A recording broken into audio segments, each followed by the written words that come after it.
¿Listo? Bueno, pues ya ahorita bien arranca lo de YouTube. Shabbat Shalom todavía. Ahora sí ya estamos también con YouTube. Shabbat Shalom a todos. ¿Qué tal la comida? Excelente. Excelente, ¿no? ¿Y la bailada? Mejor todavía. La alabanza, muy buena, ¿no? Se bajó la comida, sí. Hombre,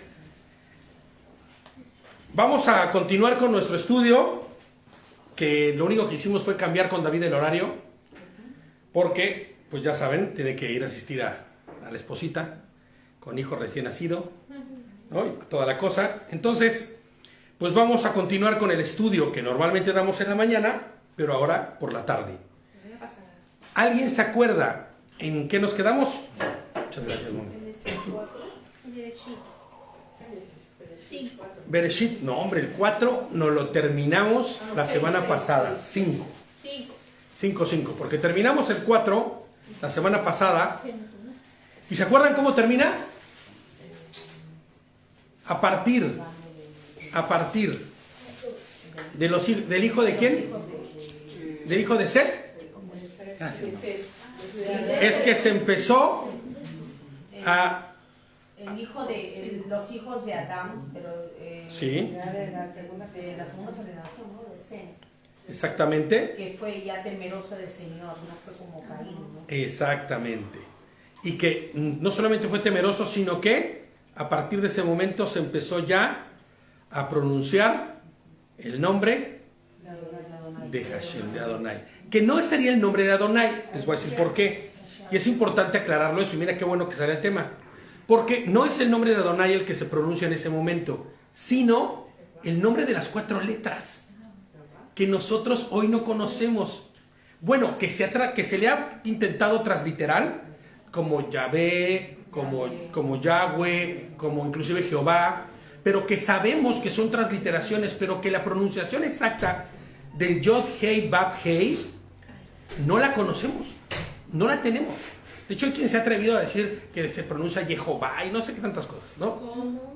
Muchos intentos de cómo se pronuncia, pero no sabemos, porque como no tiene, o sea, no tenemos manera de poder saber cómo se pronunciaba, ¿no? Entonces, ¿qué sucede? Que por eso nosotros decimos ¿qué? Hashem. Porque Hashem estaría evocando al nombre de las 4 letras, que es Yod Hei Bab Hei.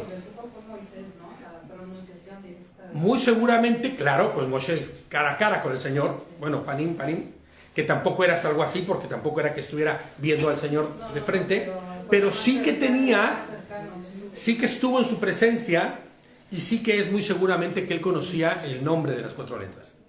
Hay muchas cosas que se dicen con respecto al nombre de las 4 letras, inclusive se dice que se ocultó arbitraria y deliberadamente la pronunciación correcta para que no se pronunciase en vano, porque el mandamiento es no pronunciarás el nombre de Dios o de Elohim en vano. Entonces, por eso es que su nombre no se pronunciaba y se hizo, lo que se dice los historiadores, es que se hizo a propósito el hecho de que no se supiera cómo se pronunciaba. Entonces, ahora, para nosotros es importante saber la pronunciación del nombre de las 4 letras. Sí y no. Les voy a decir por qué sí y no.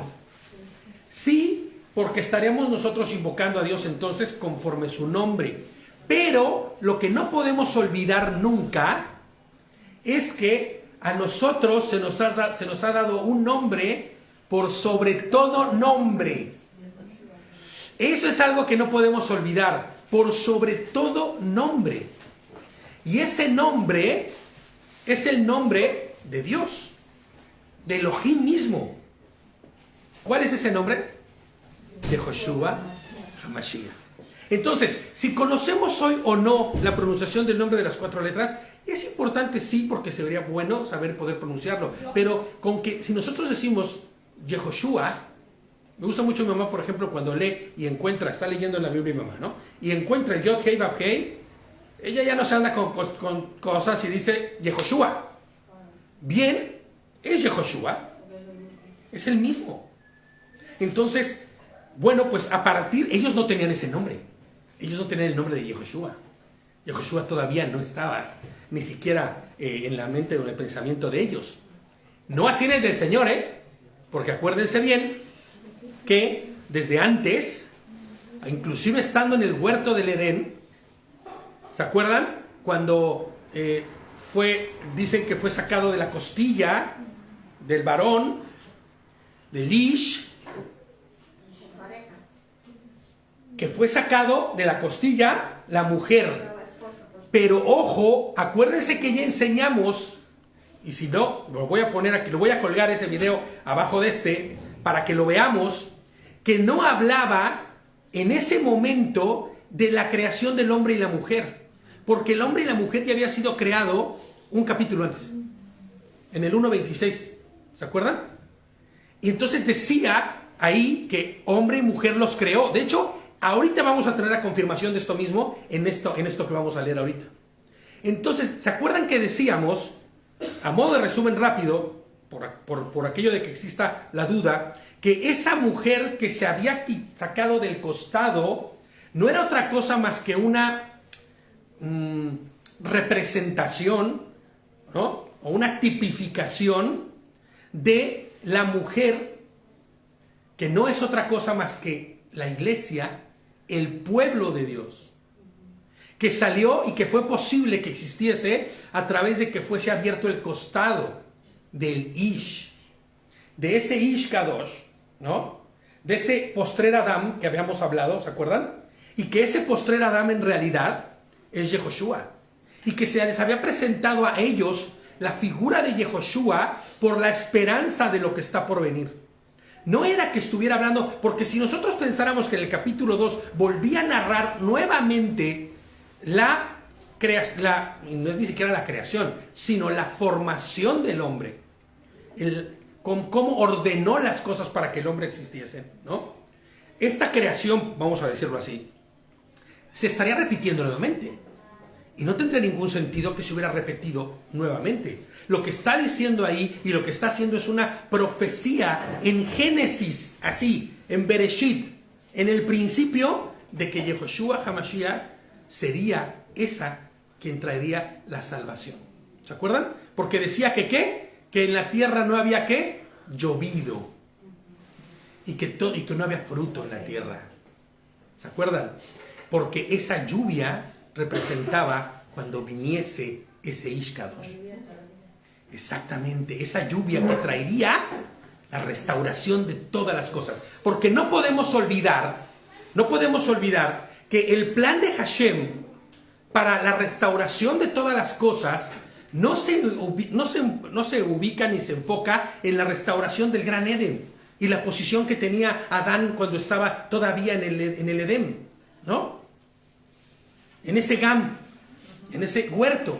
No, lo que Hashem está buscando, y no es que esté buscando que no pueda encontrar, sino que está en el proceso de restauración, es al modo antes de que el propio Hasatán se revelara.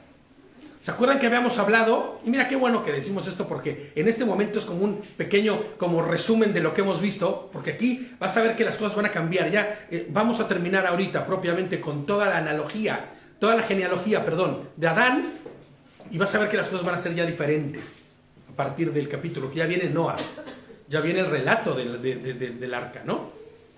Entonces, ¿qué sucede? Que, ¿se acuerdan que habíamos dicho que era como si cuando Satanás se reveló, que no era Satanás antes, era el ángel de luz, Lucero, ¿se acuerdan? ¿No? Y cuando se reveló porque quiso ser como Dios, porque pensando que esta luz en la que él emanaba y brillaba provenía de él, decidió y pensó que podía ser como Dios. ¿Vale? Y por eso es que él es expulsado de la presencia de Dios, expulsado de lo que hoy conocemos como el cielo, ¿no? Pero dice que era tal la influencia de este ángel, o querubín, porque es un querubín, en Ezequiel dice querubín perfecto, ¿no? Era tal la influencia de él que la tercera parte de los ángeles del cielo cayeron junto con él. Y fueron expulsados. ¿A dónde fueron expulsados? ¿A dónde? La tierra no existía.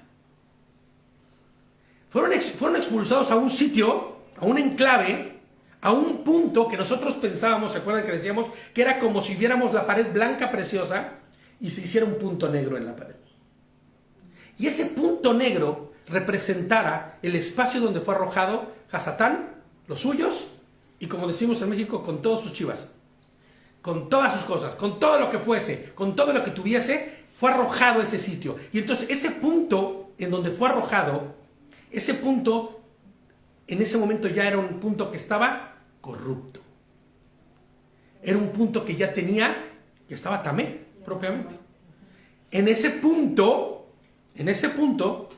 estaba el desorden, la incompatibilidad con Dios. Y entonces, ¿qué es lo que va a hacer Dios? Lo que va a hacer Dios en ese momento, Elohim, lo que va a hacer Elohim en ese momento es restaurar ese espacio para que vuelva a ser a la forma anterior y desaparezca ese punto negro. Como si llegara con la brocha y pintara, pero no es tan simple solo como pintar. Porque en la justicia de Dios, en la justicia perfecta de Dios, no puede pasar por encima de nadie, sino que hay un proceso, un mishpat. ¿Se acuerdan que acabamos de pasar no hace mucho por la parashá? Ese proceso es este que va a llevarse a cabo a través de porque por eso dice que está todo, ¿qué? Desordenado, porque está todo incompatible, pero está vacío, porque no hay nada, porque fue arrojado Hasatán ahí. Y entonces ahí, en ese lugar, es en donde el Señor va a empezar a formarlo todo. Amén. Entonces, cuando y dice que forma los océanos, la tierra, los animales, y al final termina formando al hombre y a la mujer. Así termina el capítulo 1. Y en el capítulo 2 es cuando muestra esta figura del varón perfecto que vendrá y que será herido en un costado, y del cual, por la herida en el costado, inclusive dice que lo duerme, ¿no? Lo duerme y después lo despierta. Esto representaría la muerte y resurrección de nuestro Señor. Y por eso yo les decía que cuando fueron expulsados del Gam, ¿no?, del Edén, había una esperanza en el corazón de ellos, porque ellos sí habían visto y presenciado esa profecía de cómo uno que no era Adán, sino el postrero Adán, vendría a dar libertad. Porque ¿qué pasa? Decíamos, ¿Adán era eterno? Mira, si hubiera estado comiendo del árbol de la vida, sí, podría haber sido eterno. Sí. Que de hecho, ¿se acuerdan que llegamos a la conclusión que igual ni siquiera lo probaron? Comían de todo árbol. Y decíamos que igual y no lo había probado por lo que dice Java o Eva cuando el Señor les pregunta qué hicieron. No, cuando llega el enemigo o la serpiente, ¿no?, el Nahash, y le dice que si no pueden comer, y ella le dice, de todo árbol podemos comer menos del que está en medio. Y era el árbol que podían comer. Entonces, al haber ese tipo de confusión en ella, nos hace pensar que nunca habían comido el árbol de la vida. De hecho, por eso el Señor dice, ahora que ellos ya probaron del conocimiento del mal y que no pueden manejarlo porque no son como nosotros, refiriéndose a los atributos de Dios, ¿no?, pues entonces es que los sacan del huerto y quedan con la espada, ¿se acuerdan? Que no les permite la entrada nuevamente, porque no vaya a ser que coman del árbol de la vida. Y entonces decíamos que ¿qué? Que permanecerían en ese estado de corrupción por siempre. Y por eso es que son expulsados, para que esto no suceda. ¿Vale? Entonces, ellos fueron testigos y presenciaron que el hombre y la mujer ya estaban formados. ¿Y cómo es que se iba a formar la esposa, sin arruga y sin mancha? ¿Se acuerdan que leíamos? Perfecta para ese Ish Kadosh, ese postrer Adán. ¿Ok? Entonces, ya cerrando ese pequeño resumen de lo que ha sido el principio en Bereshit, porque es importante entender esto. Yo antes no tenía el entendimiento de esto. Yo antes sí creía que eran así como textualmente lo que lees, Y tienes que entender que decíamos que es un lenguaje metafórico, espiritual, en el que tenemos que comprender cómo es que se están llevando a cabo todos los eventos. Y vas a ver que conforme va pasando el tiempo y el relato, deja de tener esta connotación espiritual y metafórica para empezar a aterrizarse en la vida neta de las personas que están viviendo sobre la tierra. Por ejemplo, ¿a qué me refiero? Vamos a ver en breve, pronto, el arca de Noé. No fue algo metafórico o espiritual. Existió el arca y entraron los que entraron y murió todo el mundo que no entró en el arca. Ahí ya no hay un, aunque sí podemos encontrar mucho lenguaje metafórico, porque tenemos que aplicar a nuestra vida las cosas que vemos ahí, y ya vamos a ver qué bonito se va a aplicar lo que es el arca, con el entendimiento que el Señor nos está dando, pero no estamos hablando de que es algo que no sucedió, y nosotros debemos encontrar el entendimiento del por qué sucedió y cómo es que se aplica a nuestra vida. ¿Ok? Entonces, ya vimos, y también pudimos ver en los capítulos anteriores, los hijos de Adán y Java. ¿Se acuerdan cómo se llamó el primero? Caín. ¿Y se acuerdan cuál es el nombre del segundo? Hebel o Hebel, o Abel o Hebel, ¿no? ¿Y se acuerdan qué fue lo que pasó? Pues que Caín mató a su hermano, ¿vale? Y vimos claramente la actitud que tuvo Caín, de no tener no solamente separación de los suyos, o de su familia, o de su hermano, sino inclusive de Dios mismo. Una altivez, una soberbia, ¿no? Lejos de ser un desaire, más bien era era soberbia y altivez lo que había en el corazón de este hombre. Entonces, ahorita en este momento vamos a ir a Bereshit 5. Génesis 5.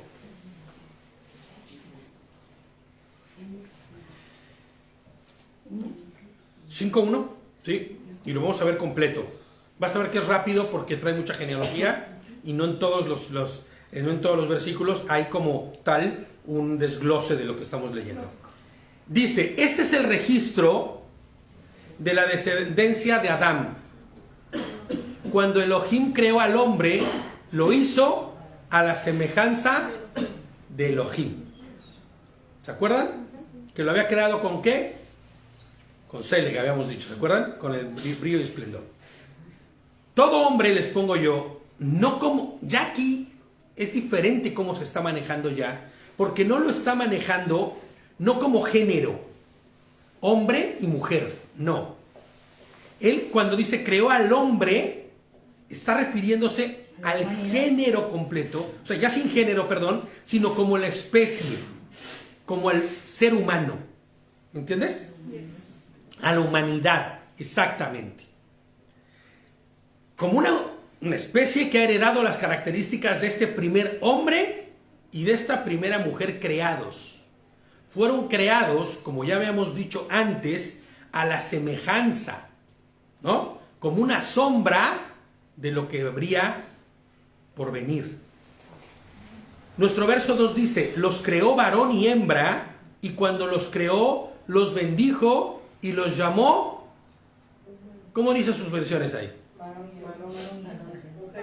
Hombre y mujer. Pues no. Debería decir ahí seres humanos.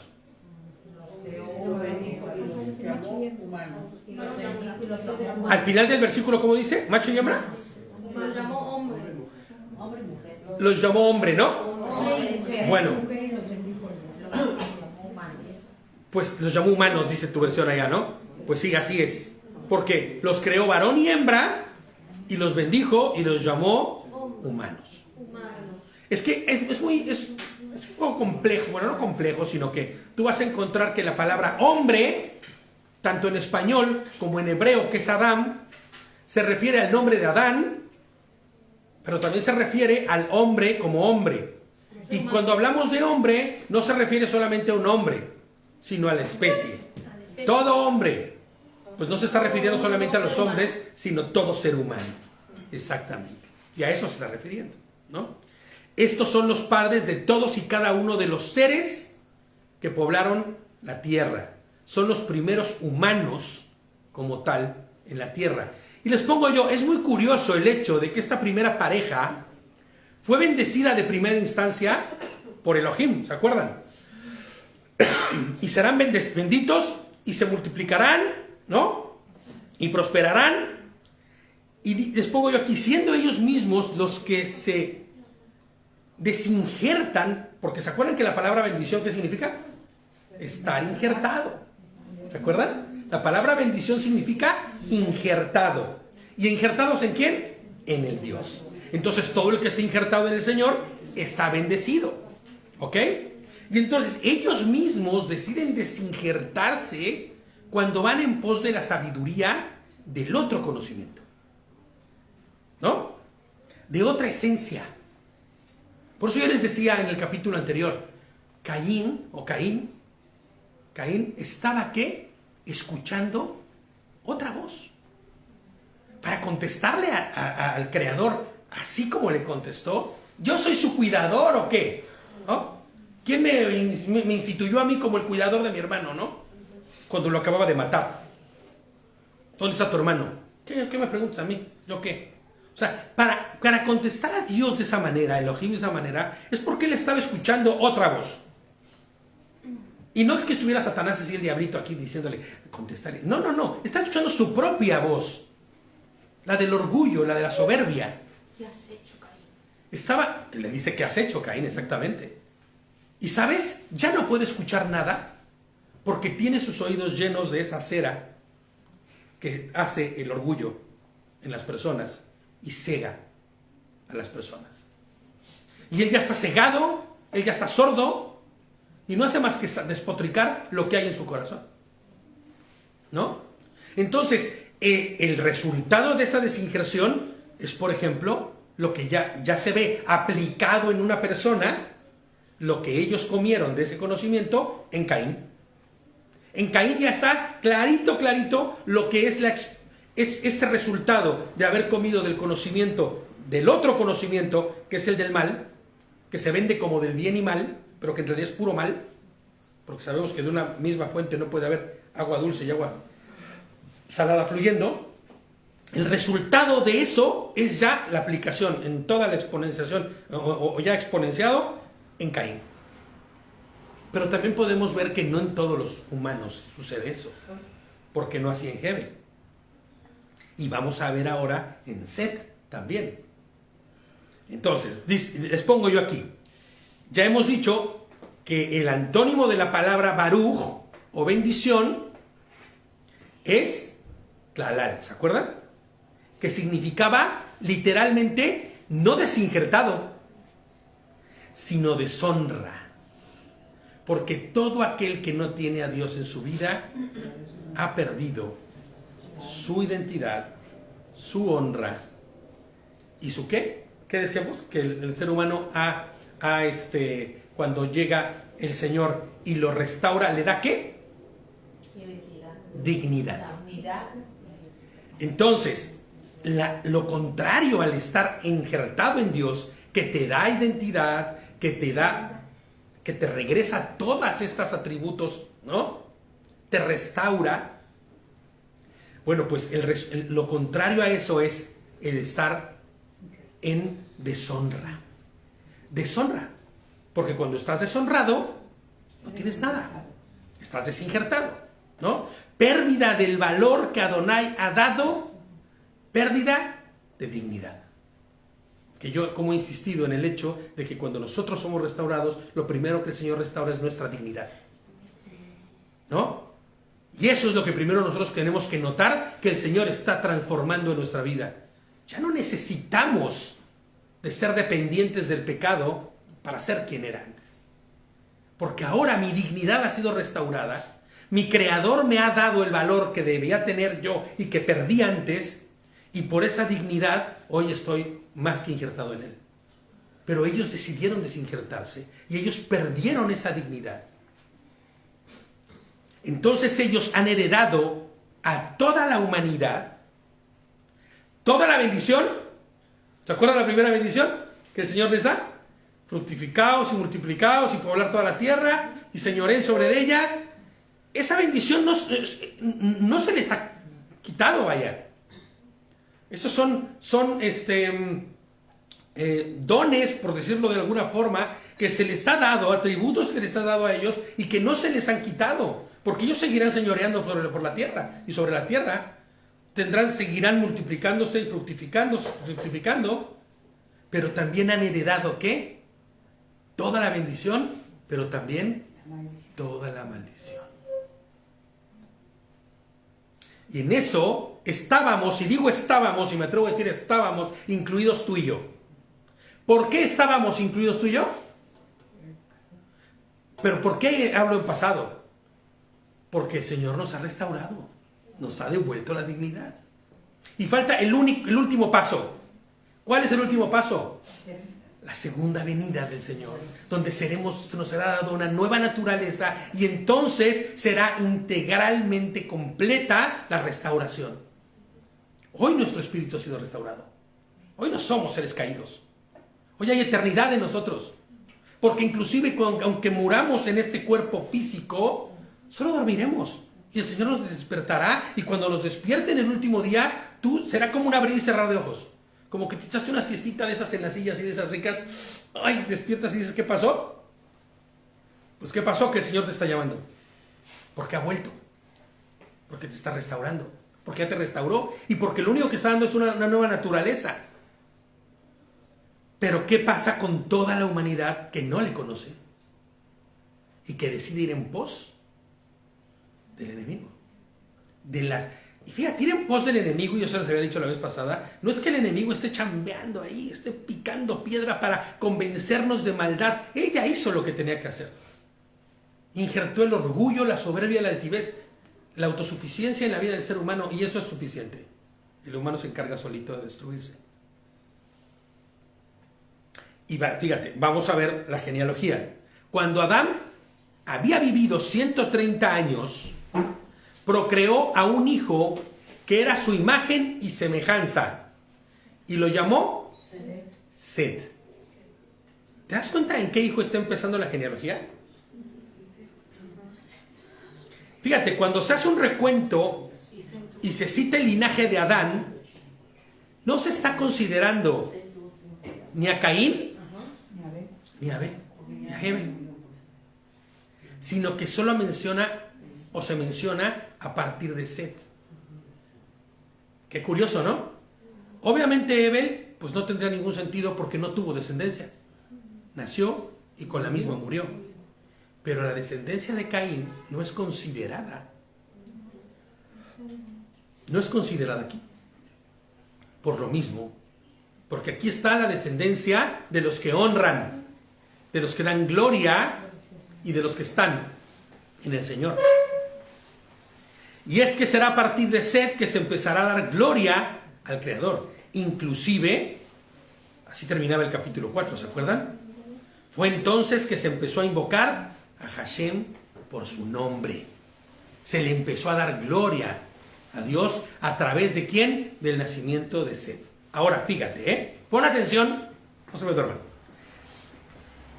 Ahora, les pongo yo aquí, es de llamar mucho la atención la frase a su imagen y semejanza, que por ningún motivo deberíamos interpretar como se interpretó cuando Hashem formó a Adán. Nada, o sea, no es lo mismo.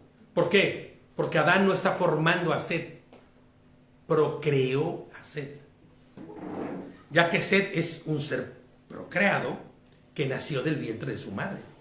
No tiene nada que ver como cuando el Señor nos hizo con su esplendor o su resplandor, ¿se acuerdan? ¿No? Con Selec decía.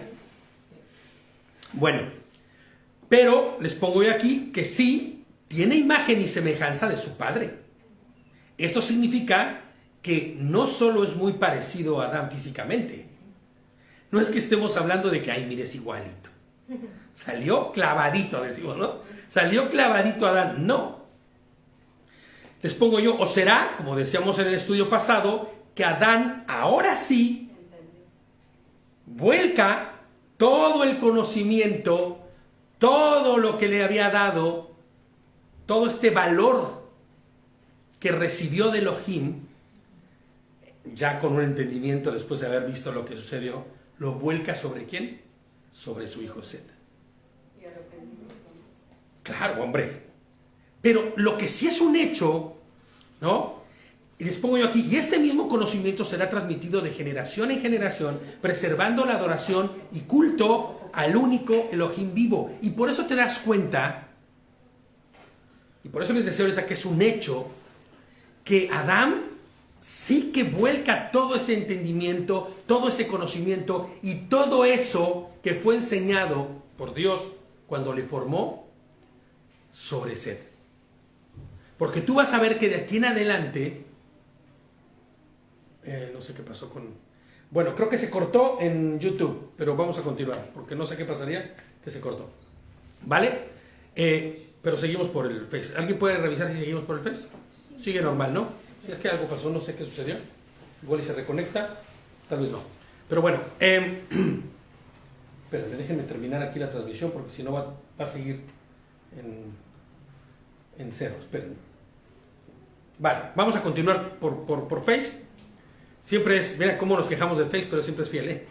En la transmisión, siempre fiel, ¿no? Entonces, les pongo yo que es un hecho que Adán hizo su trabajo en la vida de Set, ¿ok? Mira, ya regresó acá, pero ya no regresó allá, entonces ya no vamos a seguir.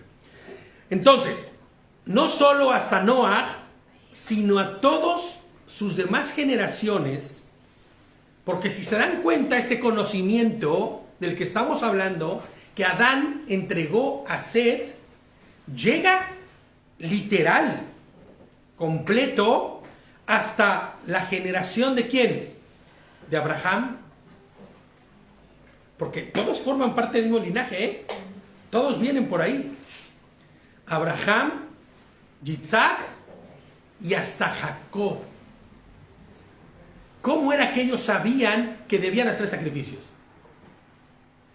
¿Cómo era que ellos sabían lo que era, se podía comer y lo que no? Lo que era tamé y lo que era tahor. Pues porque este conocimiento se había permeado a través de las generaciones, ¿no? Les pongo yo aquí, este conocimiento que antes solo fue oral, pasado de boca a boca, de generación en generación, hasta la generación de Jacob, que fue entonces plasmado por el propio dedo de Adonai, ¿en qué? En tablas de piedra. ¿Se acuerdan? Porque ya este conocimiento ya no era solamente un conocimiento oral. Después de Jacob, ¿se acuerdan? Que ya después se quedaron en Egipto, fueron esclavizados, pero después el Señor los saca con mano fuerte, con mano alzada, y entonces en el monte Sinaí, ¿qué reciben? Las tablas. Este mismo conocimiento que se había pasado de generación en generación, de boca en boca, ahora ya estaba plasmado en las tablas y en todo lo que escribió Moshe, en lo que hoy conocemos como el Pentateuco, los 5 libros. Moisés, ¿no? Entonces, no es hasta Noah que este conocimiento llega, sino mucho más adelante todavía. Ahora, dice el 4 de nuestro texto base, en el capítulo 5. Después del nacimiento de Set, Adán vivió 800 años y procreó hijos e hijas. Hijos e hijas que, como ya habíamos dicho antes, serían los mismos que poblaron toda la faz de la tierra. Y dice el 5, todos los días que vivió Adán sumaron 930 años. Y entonces murió. Ojo, pónganle un pinchito ahí en cada murió, porque va a llegar un punto en donde vamos a utilizarlo. Cuando Set había vivido 105 años, procreó a Enoch. Después del nacimiento de Enoch, Set vivió 807 años y procreó hijos e hijas. Todos los días de Set sumaron 912 años. ¿Y entonces qué? Murió. ¿Ok? Cuando Enoch había vivido 90 años, creó a Kenán. Después del nacimiento de Kenán, Enoch vivió 815 años y procreó hijos e hijas. Con esto de que procreó hijos e hijas, nosotros nos podemos dar cuenta que no está mencionando que solamente tuvo un solo hijo, sino que este hijo es el que es importante de mencionar, porque es en el cual iba a permanecer el conocimiento y el legado de lo que la palabra se le había dado, ¿entiendes? Del conocimiento. Porque si dice que tuvo hijos e hijas, esto significa que tuvo tal vez 20, 30, 40, en 905 años, ¿cuántos crees? En 815 años, ¿cuántos hijos crees que ha tenido? Hombre, pues sí, yo conozco personas que tienen 20 hijos y tal, ni siquiera tiene 60 años la persona, ¿no? Tú dices, bueno, se aventaron de uno por año, ¿no? Ahora imagínate 815 años. Entonces, dice, todos los días de Enosh sumaron 905 años y entonces murió. ¿Ok? Cuando Kenán había vivido 70 años, procreó a Mahalalel. Después del nacimiento de Mahalalel, Kenán vivió 840 años y procreó hijos e hijas. Y se entiende claramente que son los primogénitos de los que estamos hablando, ¿no? Porque de ahí en adelante procreó hijos e hijas. Dice, todos los días de Kenán sumaron 910 años y entonces murió. Cuando Mahalalel había vivido 75 años, procreó a Yared, o Yared, como lo tengan. Después del nacimiento de Yared, o Yared, Mahalalel vivió 830 años y procreó hijos e hijas. Todos los días de Mahalalel sumaron 895 años y entonces murió. Cuando Yared había vivido 162 años, procreó a Hanoc,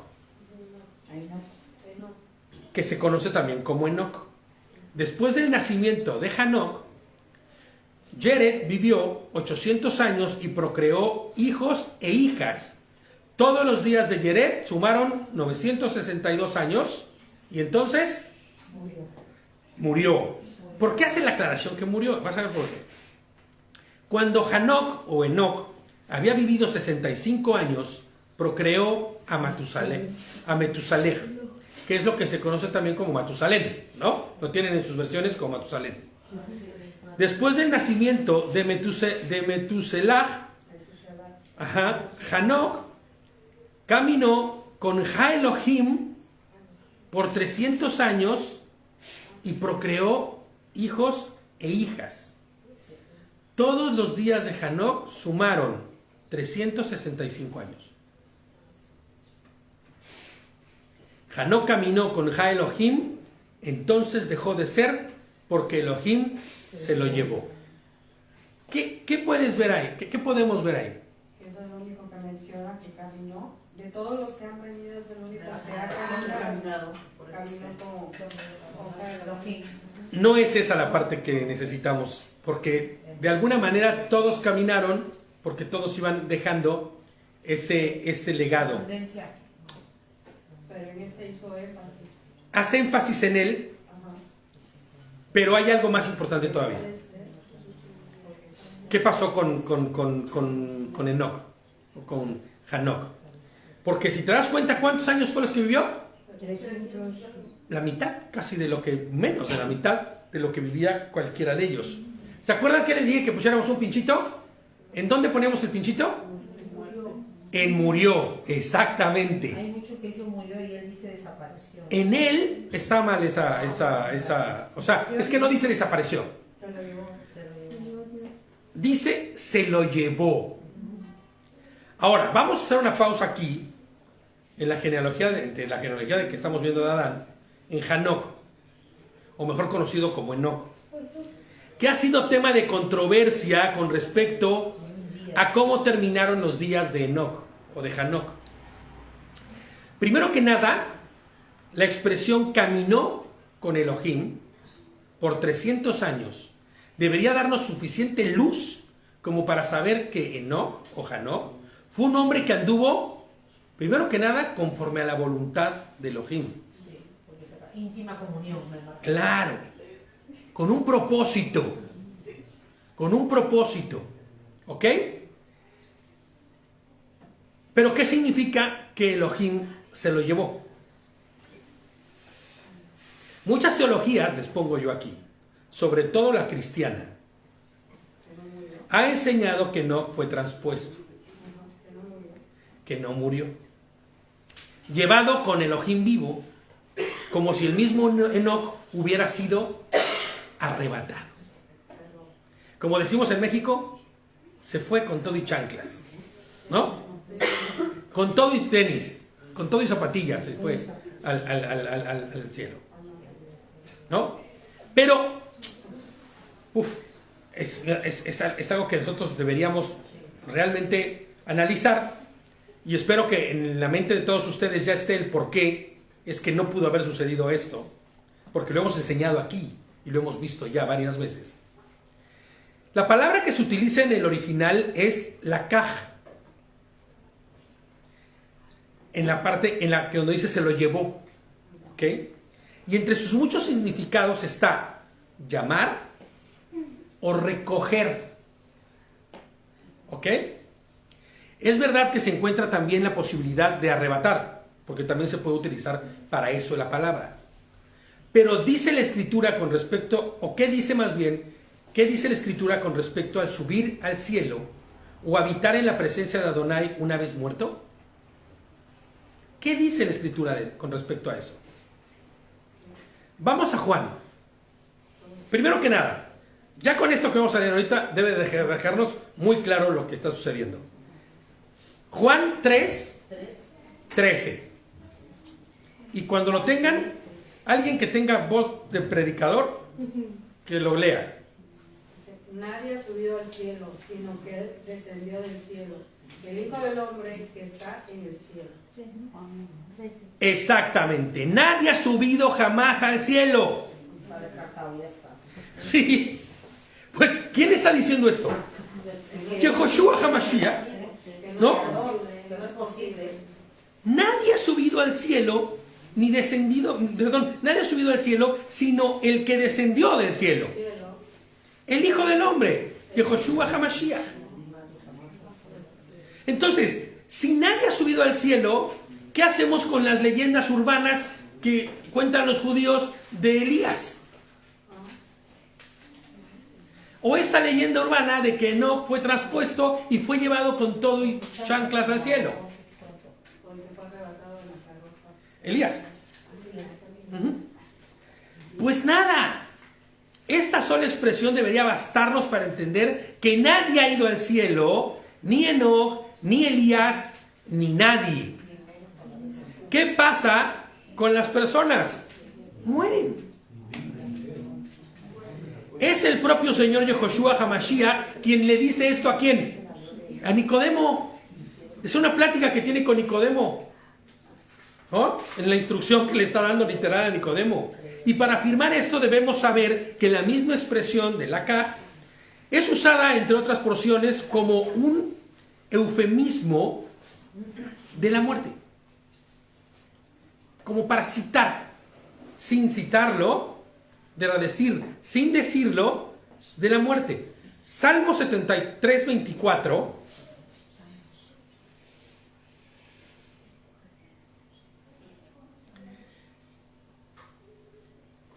dice, me has guiado para seguir tu consejo y al final me recibirás en gloria.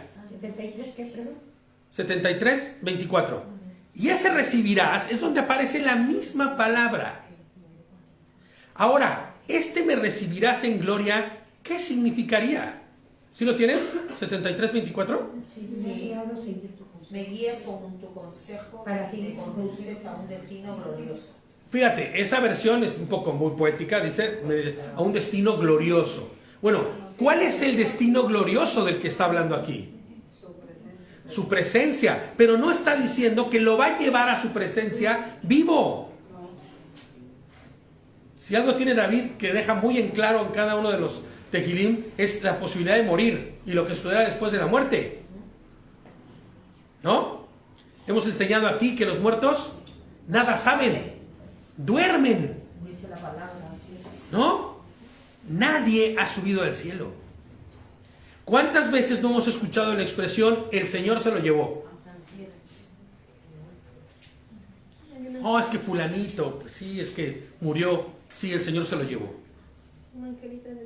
Que no es otra cosa que una forma de decir que la persona ha muerto. Nada más. ¿No?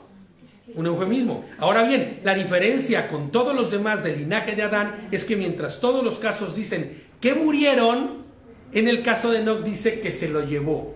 ¿Qué significa eso? Ándale, aquí se pone lo bueno. Y donde debemos entender por qué en unos dicen que murió y en otros se lo llevó. Y es que mientras todos los demás murieron terminando su ciclo de vida y propósito, murieron hasta el final de sus días. En su muerte normal, ellos llegaron, se volvieron viejos y murieron como murió Abraham, como murió Jacob, como murió todos y cada uno de los que conocemos. No así en el caso de Enoc, porque él no era viejo. Murió antes, más joven. El Señor se lo llevó prematuramente. Y yo quiero entender, y esto es algo personal, no lo dice la Escritura, ni lo dice nadie, eso lo pienso yo, que es porque él ya había cumplido con el propósito por el cual él había venido. Él hizo lo que tenía que hacer, profetizó lo que tenía que profetizar, y actuó y escribió lo que tenía que haber escrito. Y no me refiero al libro de Enoc, sino que hay una parte, la segunda parte del libro de Enoc, sí es muy probable que haya sido escrita, no por él, pero sí por alguien que escuchó de él. ¿No? O que estuvo cerca. O que estuvo cerca, o no. Pero la realidad es que él fue llevado prematuramente, porque no tiene edad para morir. Y hubiera dicho, y entonces un animal se lo comió. O cayó y se mató. ¿No? Se accidentó. No. Inclusive, les pongo aquí, podría ser que el propio Enoc fue llamado por Elohim para que sus ojos no vieran más corrupción. ¿No? La muerte de una persona, y me encanta, porque siempre las predicaciones de David siempre tienen un como match con la mía, siempre, y no nos decimos nada, ¿no? Pero él dijo hace rato algo muy importante que yo lo escuché y dije, mira, ahí está el Chavilor, ¿no? Es el Roja Kodesh. ¿Qué dijo de la muerte? ¿Se acuerdan qué dijo? Que nadie, ¿qué? Nadie puede elegir morir. Así es, Nadie puede elegir morir, ni nadie puede ser por sí mismo.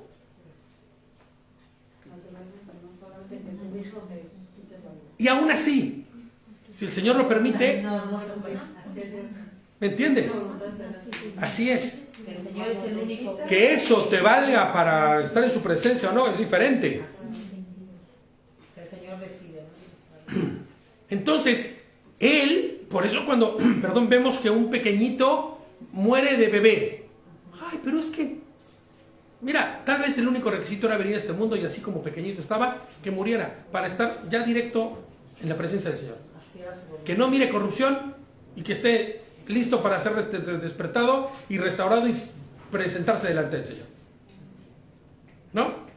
Tal vez porque lo que viene después de Enoc y lo que va a venir después de esto, ya empieza a degradarse de una forma brutal, o ya está en ese momento tal vez degradándose la humanidad de una manera increíble, o sea, ya es una bacanal. Por eso dice que como en los tiempos de Noé, imagínate cómo sería, ¿no?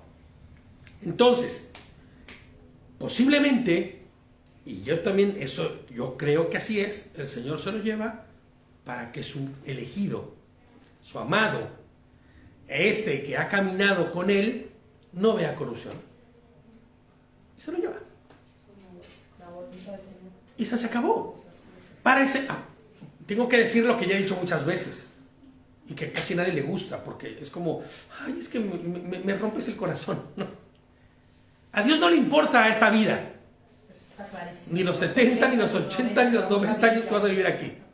Le importa nuestra eternidad. Exactamente, porque Él sabe que estos, aunque a nosotros nos parezcan muchos años de vida, para el Señor esto no es nada. Y lo que el Señor está deseando es que estemos en su presencia en el día final cuando seamos despertados. Por eso el paso de 350 años o 360 años, que puede parecer, wow, 360 años, para el Señor no es nada. ¿No? Entonces, quitémonos la idea de que Enoc fue traspuesto, raptado, abducido, llevado por el Señor y que anda ahí con todo y chanclas dando vueltas por el cielo. Nada, eso no existe. Enoc como el propio o Hanoc como el propio Elías murieron, muertos, duermen en la esperanza de la resurrección, ¿no? Y de la vida eterna. Nada saben los muertos, nada saben, así es. Entonces, el texto de nuestro versículo 25 de nuestro texto base dice: cuando Matuselah, había vivido 187 años, procreó a Lemec. Después del nacimiento de Lemec vivió 782 años y procreó hijos e hijas. Todos los días de Metuselah sumaron 969 años. Entonces murió. Cuando Lemec había vivido 182 años, procreó un hijo y lo llamó Noah. Al gran conocido por todos nosotros, Noé. Conforme a lo que se ha traducido. ¿Qué significa Noah? ¿Se acuerdan que habíamos dicho? Porque ya estuvimos en la parashá Noah. ¿Se acuerdan que habíamos dicho que significa Noah? Alivio. Así es. O Él traerá alivio. Porque decían, Él traerá alivio. O descanso. Descanso. Porque Él traerá descanso o alivio. ¿Cómo sería ya la situación en ese momento? De dura y difícil. Y de pervertida y de corrupta. Y ya tanta ¿me entiendes? Diciendo, nos dará alivio de nuestro trabajo y la labor de nuestras manos en el mismo suelo que Hashem sometió a degradación. Y fíjate por qué está pasando esto. Cuando viene, por eso hemos dicho muchas veces, y lo hemos dicho ya tanto David como yo y mucha gente más, que este diluvio no es otra cosa más que un reset. ¿Sabes qué es un reset? Un reseteo. ¿Sabes qué es un reseteo? Cuando ya se está trabuqueando todo tu teléfono, ya no puede más, ¿no? Y tu pantalla ya se queda friseada por... Tienes que darle un reset. Tienes que darle un reinicio. Y hemos dicho muchas veces que esto que va a suceder y que será usado Noé o Noah como instrumento para este reinicio. Ese sí fue el gran reinicio, no tonterías, como las que se quieren hacer. Ese fue un verdadero reinicio. Y por eso dice que Él traerá alivio, porque toda la maldición que había sido imputada al hombre y a la tierra por causa del pecado de Adán y de Eva, va a ser de alguna manera quitada posteriormente de que viene el diluvio. Como si hubiese nuevas reglas, ¿me entiendes? De hecho, antes nadie comía carne. De hecho, los que son así súper veganos y súper vegetarianos dicen que por eso vivían hasta 900 años. Yo quiero ver que un vegano viva más de 80, 90 años comiendo solo verduras. No era eso por lo que vivían tantos años. Había otras razones por las cuales ellos tenían esa longevidad. Pero sí es cierto que antes de eso nadie comía carne, ¿no? Y posteriormente de Adán sí que lo es. Sí que lo es. Entonces, después del nacimiento de Noah, Lemec vivió 595 años y procreó hijos e hijas. Todos los días de Lemec sumaron 777 años y entonces murió. Él sí tenía el número de lo temporal que se termina, 777. Él sí era el sinónimo de hay vida que inicia y que termina, vaya. No haga más, por triple, el 7 por triple, ¿no? Cuando Noah había vivido 500 años, procreó a Shem, a Ham Yafet. Sem, Cam y Jafet, que se conocen en las versiones traducidas. ¿Ok? Y me llamó mucho la atención también esto, y eso no lo tengo en mis notas, pero si te das cuenta, todos procrean hijos rápidamente. A los 70 años, a los 180 años, a los 115, ¿no? A los 73, a los 98. Y Noé, hasta los 500 años, tiene hijos. ¿Qué te hace pensar eso? Si yo te preguntara, ¿por qué crees que esto es así? ¿Tú qué pensarías? ¿Por qué es que Noé tiene hijos hasta los 500 años? Porque no encontró esposa. No sé, yo lo que pensaría. ¿Tú crees? No sé. Así, rápidamente. ¿Por qué razón no se casa un hombre? Son dos las posibles vertientes. Una, porque es un desobligado, que no quiere saber nada del matrimonio, ¿Y por que qué está, no se quiere comprometer? que no quiere comprometerse, que está más en su propia vida, ¿no?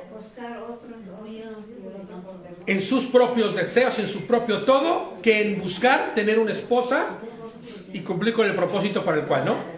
Esa es una, ¿no? Pero si no fuese así, ¿cuál sería la otra vertiente? Por miedo. No. Cuando un hombre se enfoca en los caminos del Señor, escucha esto, busca servir a Dios. Y muchas veces el matrimonio puede ser, no, por eso decía Pablo, para mí sería mejor que ni se casaran. Porque el casado ya tiene que voltear a una responsabilidad que va a ser su esposa y sus hijos, y ya no va a poder servir al Señor. ¿Cómo decía David hoy en la mañana? ¡Wow! Quisiera yo tener tiempo para servir al Señor de la forma que yo quisiera, porque hoy día mis 3 pequeños, mi esposa, mi trabajo, ¿no?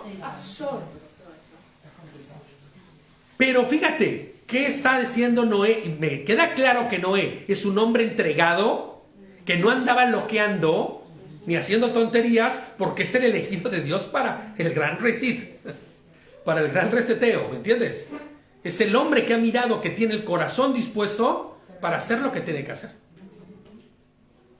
Entonces, a mí me parece, en lo particular, acuérdate, todo lo que te digo yo aquí son cosas que yo entiendo y que expreso y que por ninguna razón debe tomarse como algo, así es, eso, ¿no? No, es el entendimiento que el Ruach HaKodesh permite que tenga para explicarlo, ¿me entiendes? Pero muy probablemente, y eso tal vez puede ser también el común para muchas personas, llegues a esa misma conclusión.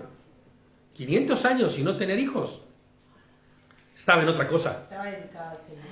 Estaba en otros asuntos. Estaba a predicar lo que ya... Estaba entregado, muy seguramente, a los caminos del Señor. ¿Vale? Esta es la descendencia de Adán hasta Noaj. Son aproximadamente 1056 años, Profundo, aproximadamente 10 generaciones hasta el nacimiento del que traería alivio, tal y como el nombre de Noaj lo indica. Todas las generaciones y patriarcas que hemos visto, todos ellos caminaron sirviendo al Eterno. Todos ellos caminaron y testificaron de lo que el Señor les había enseñado a través de su padre Adán, ¿no? Testificaron de él y enseñando de manera oral todas y cada una de las ordenanzas, leyes, preceptos y legislaciones que Elohim enseñó a Adán cuando fue formado. La vida de Noaj será un punto de inflexión en medio de un mundo degradado, corrupto, lleno de caos, ¿no? Que está próximo a desaparecer. Próximo, es que ya no le queda nada. De cuando estamos aquí ahorita a cuando viene el tiempo del diluvio, ya no le queda nada. Y les pongo, y es alarmante, y debe de darnos así, abrir nuestra conciencia y abrir nuestros ojos así, ¿no? Como yo hace rato cuando me enteré que podría haber sido más de una semana el que estuviera prendida la cosa esa, con mis ojos así, ¿no? ¿Qué tal? Como sucedió en ese entonces, Sucede hoy. Un mundo lleno de corrupción. Un mundo lleno de depravación. Un mundo lleno de donde lo bueno es malo y lo malo es bueno, o lo hacen ver como bueno, donde hay corrupción a todos los niveles. Está profundo ya. Uf, profundísimo. Profundísimo. No, es que de verdad, Terrible. muy terrible. Donde la sexualidad del hombre está pervertida, perdida. El propósito del hombre, cuando digo hombre, acuérdense que no es solo hombre, sino hombre y mujer, ¿no? Vamos. No hay propósito, no hay entendimiento, no se sabe ni para qué fuimos hechos. Transgiversado. Un mundo corrupto donde la única arca que puede salvar al mundo Antes se de llama... llegar a nuestro Señor Yeshua HaMashiach, era como el arca, ¿no? Era Claro. la salvación. Noé predicaba, Noé hablaba del Dios vivo, ¿no? Claro. Y la gente no quería saber absolutamente nada en esos tiempos, porque no creían, ¿no? Por eso no creía que va a llover. Nada. Entonces, Se reían de él. y a día de hoy es lo mismo. Lo que pasa es que ya no estamos el arca que le mandó Dios, nuestro creador, a hacer. Hoy es el mismo Señor que bajó desde el cielo, descendió a morir en la cruz y está buscando y no viene porque todavía pues está tardando, porque quiere que la humanidad Que todo el mundo proceda al arrepentimiento. Yeshua viene siendo como el arca. Como el arca. El único barco al que te puedes subir Es al de contra salvación. para salvarte se llama Shalom. emuná, Nos unimos a la esperanza. fe, fidelidad. Y es importante que tomemos en cuenta esto. Ya no va a haber arca, porque ya no va a haber diluvio, porque Dios prometió que no volvería a inundar la tierra. Pero va a haber algo mucho más potente y mucho más fuerte que eso. Y habrá un juicio. Y ya no será como el juicio que hubo con ¿cómo se llama? Con el diluvio, porque todos los que murieron en el diluvio van a ser despertados en el último día. Todos.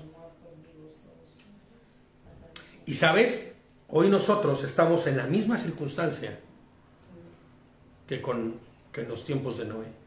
Ahorita la gente no quiere escuchar de la palabra ni siquiera Nada. hablar de Dios, pero va a llegar un momento en que van a querer que les hablen de la misma palabra y no va a ser ya. Así es. Teniendo comezón de oír, dice, se evocarán a cualquier doctrina. Se echarán sobre cualquier cosa que parezca que proviene de parte de Dios. Bueno, porque estarán Buscando su confundidos. salvación.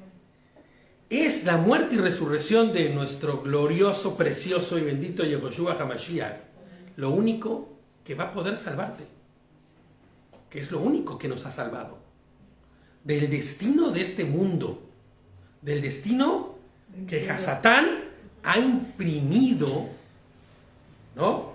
Ha lacrado así con su sello para el fin de todas las cosas en este mundo. Todo lleva su sello, ¿sabes? Por eso es que el Señor dice, ellos viven en el mundo, pero no son del mundo. Ellos no pertenecen a la corrupción del mundo.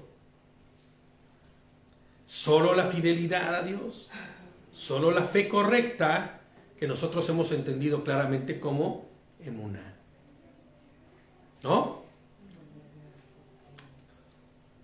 Les pongo aquí, andemos tal y como anduvieron los antiguos patriarcas.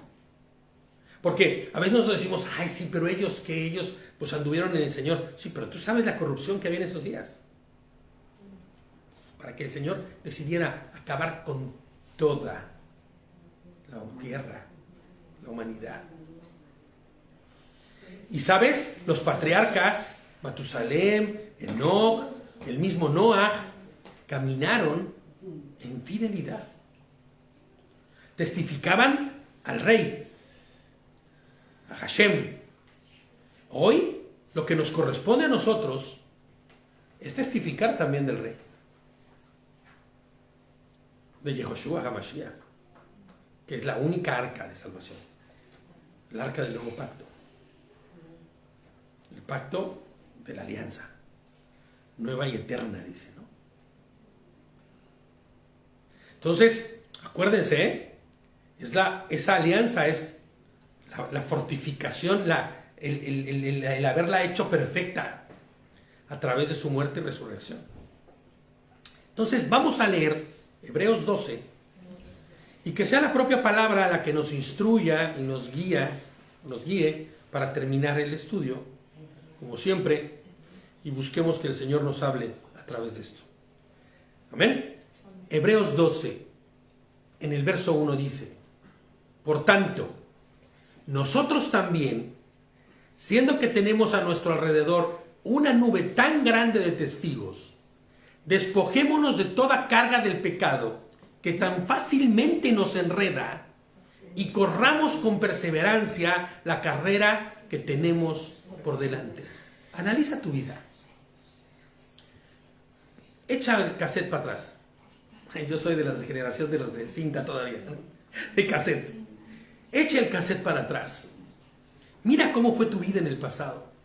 Qué tan rápido era y qué tan fácil era, ¿no? Nos enredáramos en las cosas del mundo. Nos enredáramos en las cosas que no son de parte del Señor. ¿Te acuerdas? Pues por eso dice: alejémonos, despojémonos de toda carga del pecado que tan fácilmente nos enreda y corramos con perseverancia la carrera que tenemos por delante. Puesta la mirada en Yehoshua, el autor y consumador de nuestra fe o de nuestra emuná, quien por el gozo que le esperaba sufrió en el madero, sin hacer caso de la vergüenza, y se ha sentado a la diestra del trono de Elohim. ¿Se acuerdan cuando decimos de la diestra del trono? Del trono no significa que hay uno sentado y otro a la diestra, no, sino que el poder de Elohim es la diestra. Y la ejecución de ese poder está en Yehoshua.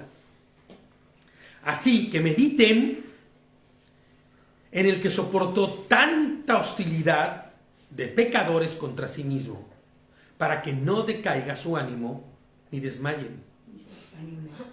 Pues todavía no han resistido hasta la sangre en su combate contra el pecado. ¿Cuántos de ustedes, para evitar el pecado, han tenido que sangrar? Han tenido que sufrir algo físico.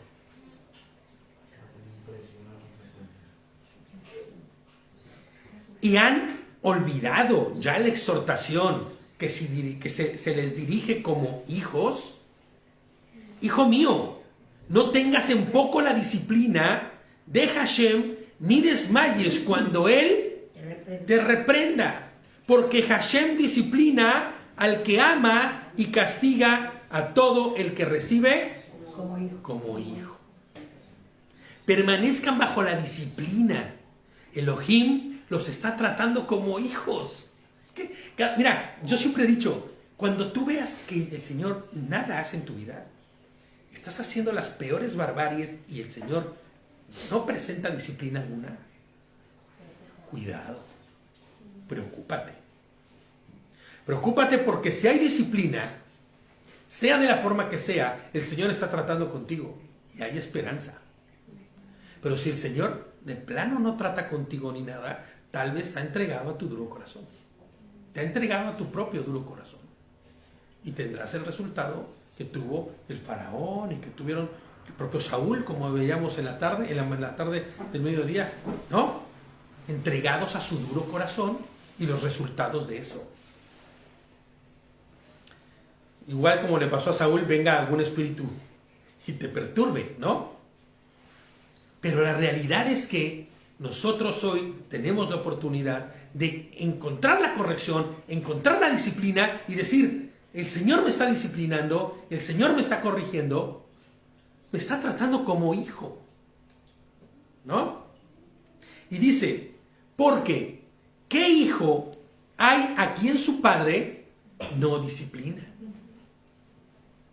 Pero si ustedes están sin la disciplina de la cual todos han sido participantes, entonces son hijos ilegítimos. Y no son hijos. Dice, son ilegítimos y no hijos. Lo que sería lo mismo, hijos ilegítimos. Por eso te repito, si no hay disciplina en tu vida, si el Señor no está mostrando disciplina. Ahora, hay una forma muy sencilla de saber si tú estás recibiendo y viviendo en la disciplina del Señor. Y no es que tengas que tener vara todo el tiempo encima. Hombre, Señor, ya le pido que me la quite de encima, ¿no? Es que es una tras otra. No. No es necesario. ¿Cómo tú puedes saberte un hijo legítimo y no ilegítimo? Porque eres participante de la disciplina del Señor. Cuando obedeces su Torah. La disciplina del Señor está en su Torah. No hagas lo que no debes hacer, no comas lo que no debes comer, no digas lo que no son palabras que salen de la boca de alguien que vive en santidad. No tengas pensamientos que no son de una persona que ha sido apartada y distinguida por Dios. Esa es la disciplina del Señor. ¿En tu vida hay disciplina? ¿Estás viviendo conforme a la disciplina que el Señor nos dio? ¿Su Torah? Entonces no te preocupes porque eres hijo.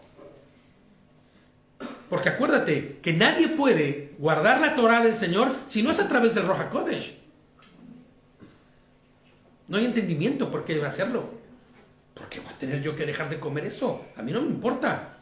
Solo cuando tienes el Ruach HaKodesh que te ha traído entendimiento y comprendes que es la voluntad buena, agradable y perfecta, como decíamos hoy al mediodía, es que puedes dejar de hacerlo con gozo, con alegría, no con pesar. No con tristeza.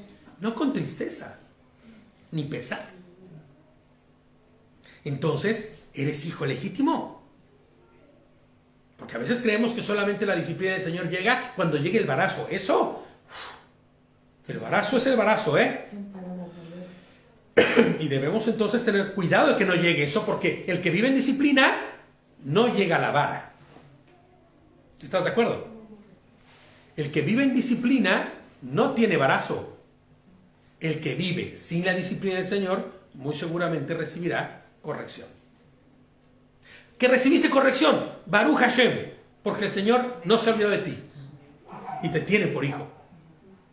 No hay corrección alguna. Llevas años haciendo tu voluntad. No te importa y llevas rompiendo la voluntad de Dios, aún conociéndola todo el tiempo, y no recibes cuidado. Porque no sea que te suceda como Saúl, que lejos de ir y postrarse delante del Señor y decir perdóname porque he pecado, contra ti he pecado, como lo hizo David en el Salmo 51, ¿se acuerdan? Solo contra ti he pecado. Pero un corazón contrito y humillado, tú no desechas. ¿Qué hizo Saúl? ¿Tuvo un corazón contrito y humillado? No. Entonces, para no dar spoiler en el estudio de David, no, tengamos un corazón contrito y humillado si es que no hemos recibido la corrección de parte del Señor y estamos viviendo fuera de la voluntad de Él. Todos sabemos qué hemos hecho, qué hacemos y qué dejamos de hacer. La conciencia debe de ser ese punto de inflexión que dice Pablo en Romanos, que justifica o reprende. No hay otra más. Y si es así, ponte a cuentas, ve delante del Señor y busca ser hijo legítimo. Además, dice el 9, teníamos a nuestros padres carnales que nos disciplinaban y los respetábamos. ¿No obedeceremos con mayor razón al Padre espiritual para cual vivimos? O sea, si tú fuiste obediente a tus padres, los obedeciste y le hiciste caso, ¿no sería lo más coherente y correcto obedecer a nuestro Padre Celestial? Además teníamos a nuestros padres carnales, ya lo vimos. Ellos nos disciplinaron por pocos días, como a ellos les parecía. Mientras que Él nos disciplina para bien, a fin de que participemos de su santidad. En el momento, ninguna disciplina parece ser motivo de gozo. ¿No? Kevin, cuando te disciplinan tus padres, te encanta, ¿no? Hay gozo y alegría. Pues no. Cuando a mí me disciplinaban de joven, o cuando he recibido disciplina aún de mayor, una autoridad me disciplina, algún jefe te disciplina, no es bonito, no es chulo, no es tu padre. Algún maestro. Algún maestro. en la escuela, cuando ya eres, inclusive ya de mayor. Ninguna disciplina parece ser motivo de gozo, sino de tristeza. Pero después del fruto apacible de rectitud a los que se han dejado modelar por ella, las cosas son diferentes. Cuando te reprenden delante de la gente. Pero fíjate, aún esa reprensión delante de la gente puede servirte para que tú, a la postrer, ya no vuelvas a hacerlo. Y entonces haya gozo en muchas oportunidades más que tuviste de haberla regado, de haber hecho lo malo, pero por la corrección del Señor, no. Y entonces vas a crecer conforme a la voluntad de Él, ¿no? Por lo tanto, fortalezcan las manos debilitadas y las rodillas vacilantes, y enderecen para sus pies los caminos torcidos, para que el cojo no se desvíe, sino más bien se sane. Procuren la paz para con todos y la santidad, sin la cual nadie verá a Hashem. Miren bien que ninguno deje de alcanzar el favor de Elohim. Es algo que a veces no entendemos. Es algo que a veces no nos importa, pero cuando tú has perdido el favor de Dios, mira a Saúl. Mira a Saúl. Al Melech Saúl, ¿no? ¿Qué pasó? Perdió el favor por sus malas decisiones. ¿Y sabes en qué estribó todas las malas decisiones de Saúl? En desobediencia. No hagas nada hasta que llegue yo. ¿Y qué fue lo primero que hizo? Apenas tuvo la presión del ejército encima, de todos los hombres que estaban cerca de él, de sus consejeros, ¿qué vamos a hacer? Nos van a matar los filisteos. Traigan los animales, yo voy a hacer el sacrificio. ¿Qué le dijo Saúl? Locamente has hecho. Locamente has actuado. Has actuado en desobediencia. Ya pasamos, ¿no? Cuando le dice, bueno, creo que sí, ya lo pasamos en el estudio, ¿no? Ve y destruye a todos los amalequitas, ¿no? ¿Y qué hizo? No los mató a todos. Se trajo al rey, se trajo a todos los animales. Y él contento le dice, hice lo que el Señor me mandó, desobedeciste. ¿En qué estribaba la rebeldía de David, de Saúl? En desobediencia. ¿Y sabes qué fue lo que sucedió? Perdió el favor de Elohim. Miren bien que ninguno deje de alcanzar el favor de Elohim, que ninguna raíz de amargura brote y cause estorbo, y que por ella muchos se contaminen. Y has de pensar que esto es personal y que yo no le hago daño a nadie y me estoy haciendo daño yo solito y que nadie me diga nada. Pues ya ves que no. Porque tu amargura, tu insensatez para con el Señor puede ser causa de estorbo para otros y puede ser también causa de que muchos se contaminen. Mire bien que ninguno deje de tener favor de Hashem a través de hacer lo correcto, para entonces poder así nosotros corroborar de primera mano, en primera fila, cuán buena, grande, preciosa es la voluntad de nuestro Señor. Amén.